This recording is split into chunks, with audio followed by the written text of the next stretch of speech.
जिसने बिगाड़ा हल्द्वानी का हाल, वो मास्टरमाइंड अब्दुल मलिक चढ़ा पुलिस की हत्या, हुआ बड़ा खुलासा। समाजवादी पार्टी के नेता की भाई की भूमिका भी हुई उजागर, पुलिस रिमांड में अब सामने आएंगे कई राज। सीएम धामी ने फिर मांगी केंद्र से 400 जवान, क्या हल्द्वानी में कुछ बड़ा होने वाला है? क्या है मौजूदा हालात? सिर पर टोपी, बदन पर शर्ट और हल्की सी दाढ़ी रखने वाला अधेड़ उम्र का अब्दुल मलिक ही हल्द्वानी मामले का सबसे बड़ा मास्टरमाइंड है, जिससे 72 घंटे की छापेमारी के बाद दिल्ली से गिरफ्तार किए जाने की खबर है। सूत्र बताते कि उत्तराखंड पुलिस को यह इनपुट मिला था कि हल्द्वानी का हाल बेहाल करने के बाद वहां से भागकर अब्दुल मलिक दिल्ली में छिपा है, जिसके बाद एक टीम तुरंत दिल्ली के लिए रवाना हुई। फिर दिल्ली पुलिस के साथ मिलकर बताए गए लोकेशन पर छापा मारा तो अब्दुल हत्थे चढ़ा। अब उसके ऊपर एनएसए यानी कि राष्ट्रीय सुरक्षा कानून लगने वाला है, क्योंकि इसके गुनाह इतने सारे हैं कि शायद उसे लिखते लिखते चार्जशीट के पन्ने भी कम पड़ जाएं।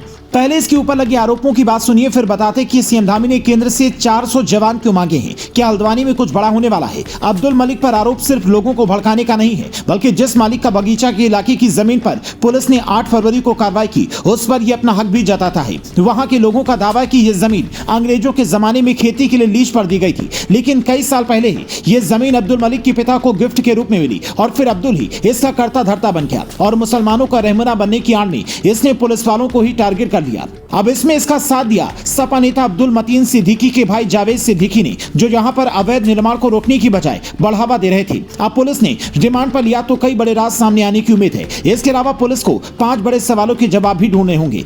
सवाल नंबर 1, इस मामले का मास्टरमाइंड सिर्फ अब्दुल मलिक ही है या फिर कोई और भी है? सवाल नंबर 2, अब्दुल मलिक दिल्ली में किसके यहां पर रुका था, कहां गया? सवाल नंबर 3, क्या हल्द्वानी मामले के तार जहांगीरपुरी केस में भी शामिल लोगों से जुड़े हैं? सवाल नंबर 4, लोकल इंटेलिजेंस यूनिट के इनपुट के बावजूद यह कैसे हुआ? क्या आरोपियों की पहुंच अंदर तक थी? सवाल नंबर 5, अब्दुल मलिक ने कहां से इतने पत्थर और सारे सामान मंगवाए?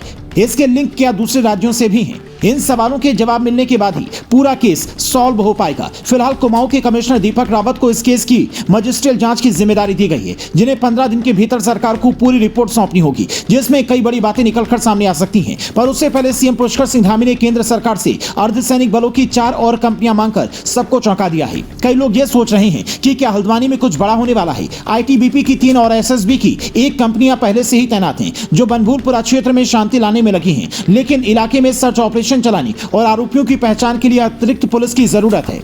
मतलब सीएम धामी ने जो कहा है कि ऐसा एक्शन लूंगा कि कई पीढ़ियां याद रखेंगी, वो लगता है कि अब दिखने वाला है। फिलहाल हल्द्वानी के बाकी इलाकों में धारा 144 हटा दी गई है, सिर्फ बनभूलपुरा क्षेत्र में ही अब प्रतिबंध लागू है और धीरे धीरे हालात सामान्य होने की उम्मीद है। लेकिन सवाल ये उठता है कि इस तरह की घटनाओं को अंजाम देने वाले अब्दुल जैसे लोगों का क्या इलाज होना चाहिए? क्या सिर्फ बुलडोजर वाली पॉलिसी ही काफी है या फिर कोई सख्त सजा मिलनी चाहिए, ताकि समाज के रक्षक यानी कि खाकी के खिलाफ साजिश करने और कानून व्यवस्था को लागू करने में अड़चन पैदा करने वालों की फिर से कोई दोबारा हिमाकत ना हो?